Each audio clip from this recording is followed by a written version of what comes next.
In today's video, I'm going to teach you how to end a meeting for all participants in Google Meet.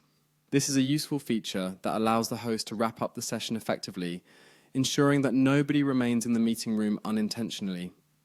So let's get started with these simple steps. First, let's head over to Google. Open your web browser and type in google.com in the address bar. Once you're there, look towards the upper right corner of the page where you'll find an icon, a grid of small squares.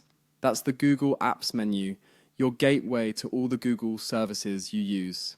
Clicking on this icon will present you with a variety of Google applications, and today we're focusing on Google Meet.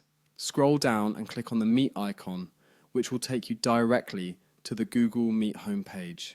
Now, if you want to start a new meeting, you'll notice the New Meeting button prominently displayed. Go ahead and click it. A drop-down menu will appear, and from here select the Start an Instant Meeting option. This choice allows you to quickly jump into a new session without any prior setup. Once your instant meeting has started, turn your attention to the lower right corner of your Meet window. Here you'll find an icon labeled Host Controls. Clicking on this will bring up a list of various management options available to you as the meeting host.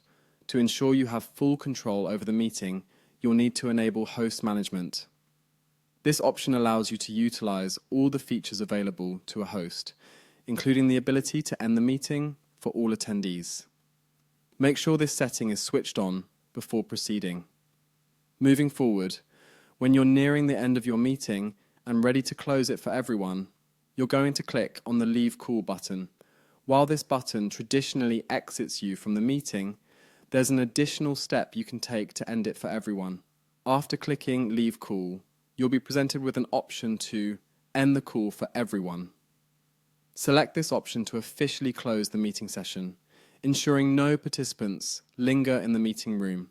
And just like that, you've successfully ended the meeting for all attendees. And there you have it. With these simple steps, you can efficiently close a meeting for everyone involved, providing a seamless experience as a host. Practice these steps, and with a bit of familiarity, you'll be ending meetings like a pro in no time. Thanks for tuning in, and feel free to explore more of our videos for tips on how to make the most of your digital tools.